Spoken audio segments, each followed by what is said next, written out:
Buenas noches, yo soy Carlos Elizondo.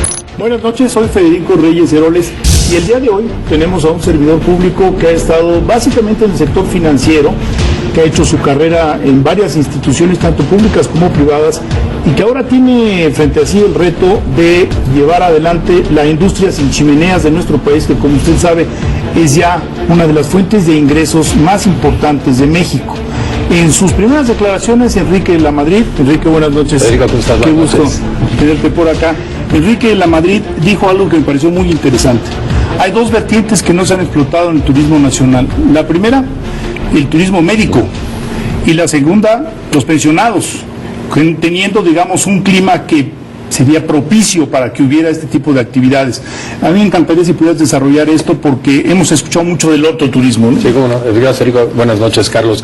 Efectivamente, desde Bancomex, donde también ya pude participar con la Secretaría de Turismo para ver cómo impulsamos más el sector, dos de esos sectores me llamaron mucho la atención. Una es el turismo médico, o algunos ya me dicen de salud, para que sea un concepto más amplio, que al final del día es tomar ventaja de los grandes servicios médicos que tenemos en el país, de los muy buenos doctores, de los muy buenos hospitales, de las enfermeras, pero también tomar ventaja de los costos mucho más baratos de hacerse ciertas intervenciones y operaciones en México versus, por ejemplo, los Estados Unidos. Me decía alguien hoy que platicaba también, me comentaba alguien de alguna operación que se tuvo que realizar en México, y cuando fue a Estados Unidos, este era un extranjero, y cuando fue a Estados Unidos, digo, esa misma operación de corazón que te hicieron en México, aquí te hubiera costado cuando menos 5 veces más.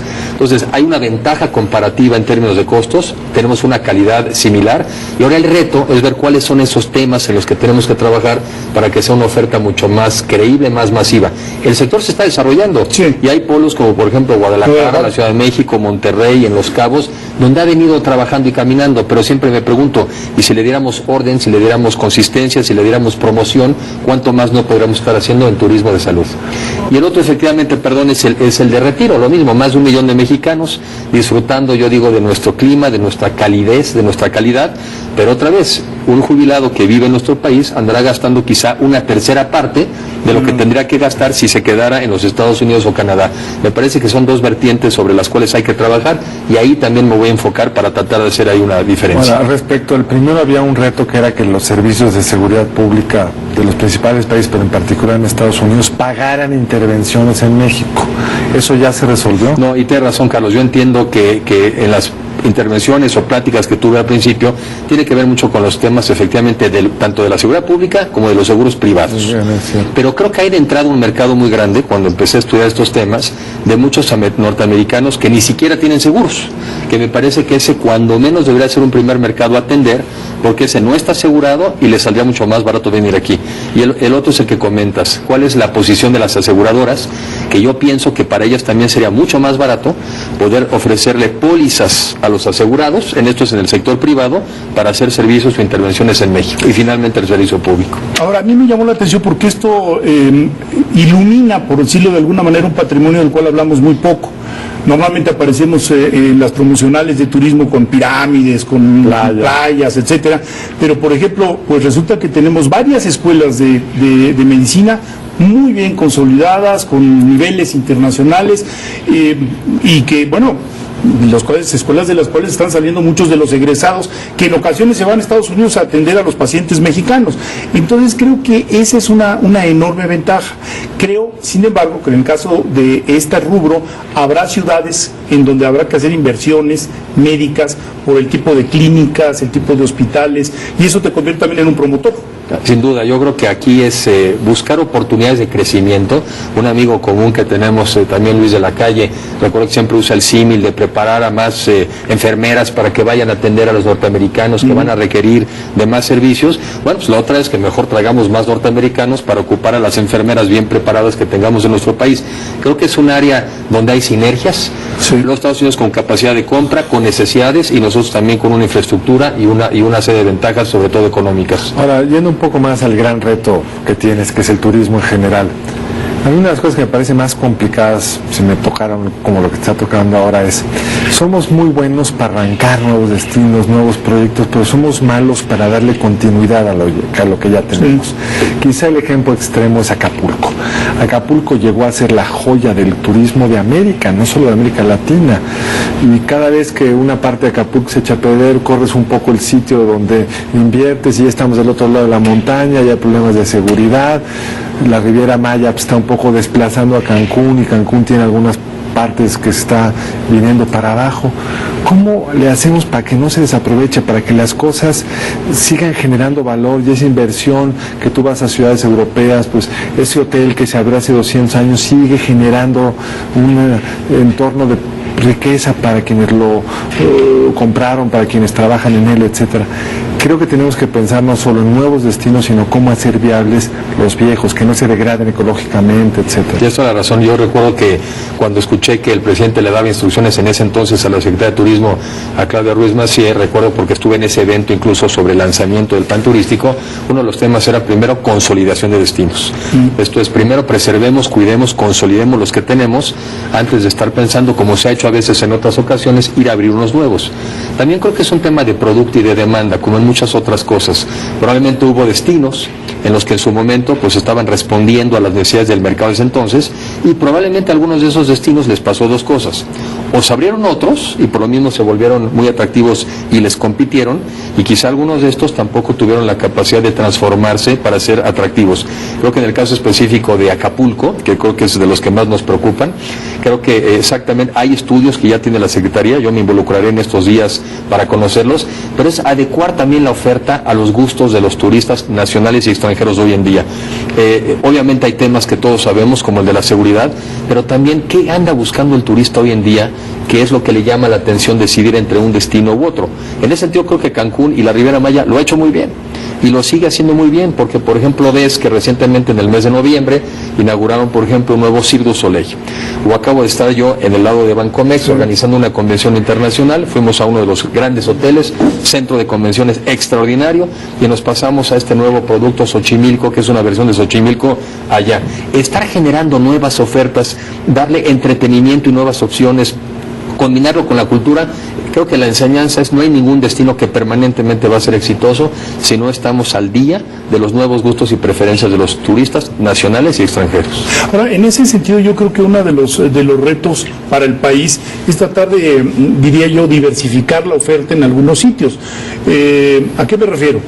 Hay una ciudad y una entidad como Zacatecas, en donde gracias a 3 museos, 4 si incluimos el de Goitia, pues de pronto se convirtió en un destino internacional, muy pequeño el tránsito, pero se convirtió en un destino internacional. Tenemos muchos destinos de playa en donde no hay alternativas culturales, no hay alternativas de diversión, entonces esto también los limita. Son pocas las ciudades, pensaré yo, quizá Oaxaca, o entidades en donde puedes tener el mundo prehispánico, tienes el mundo colonial, y si quieres puedes tomar un pequeño avión que te lleva a Huatulco, y entonces tienes una diversidad de productos. ¿Cómo ves ese reto? Tienes toda la razón. Platicando el otro día, la semana pasada, con el secretario de Comunicaciones, hablaba de la posibilidad de volver a detonar algunas líneas regionales. Hay gente que llega, un turista viene de España, ¿no? Viene de Estados Unidos, llega a Cancún, llega a la Riviera Maya, pero que pudiéramos darle opciones en vuelos quizá cortos, sencillos, y hablo también para los mexicanos, y vas a Chichén Itzá o vas a Uxmal, conoces quizá hasta la parte más al sur, conoces nuevas playas. Creo que tenemos que dar más conectividad para ofrecer las maravillas que tenemos como país, y además eso también te garantizaría estancias más largas, porque de lo que se trata es que alguien que ya hizo un viaje tan lejano se quede más días en México, porque si no la tentación es que están aquí y van a formar parte quizá de otra ruta. Entonces hoy también platicaba en su momento con personas, con el mismo Rafael Tobar, para combinar mejor la parte turismo y cultura, ¿no? Porque hay gustos de todo, hay gente que viene al de la playa, pero hay gente que quiere combinar también la parte cultural, la parte de la política gastronómica que también se anunció hace poco. O sea, uno de los activos más importantes que tenemos los mexicanos es nuestra comida.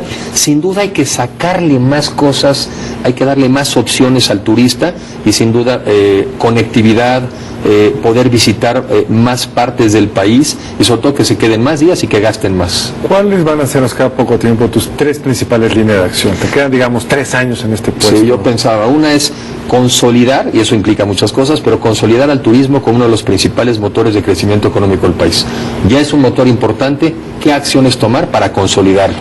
La otra parte muy importante, diseñar programas de turismo para todos, que no sea un turismo elitista donde se perciba que solamente el pudiente nacional o extranjero puede viajar, diseñar diferentes opciones para que todos los mexicanos, niños, jóvenes, adultos, discapacitados y sociedad en general conozcan su país, que lo conozcan, que lo disfruten. El turismo es un derecho, viajar es también un derecho y que lo podamos tener y eso da bienestar. Y la tercera, cómo vincular y cómo integrar mejor las cadenas de valor alrededor del tema del turismo, que va quizá desde los grandes hoteles hasta los comercios más pequeños, o va desde, en el caso de la gastronomía, pues va desde el campo hasta tu mesa, cómo integrar a las pequeñas y medianas empresas para que tengan más valor y para que tengan también más productividad.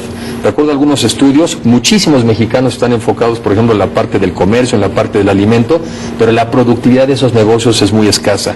¿Cómo los integramos a esta cadena exitosa? Sería la tercera, digamos, el tercer objetivo que yo perseguiría.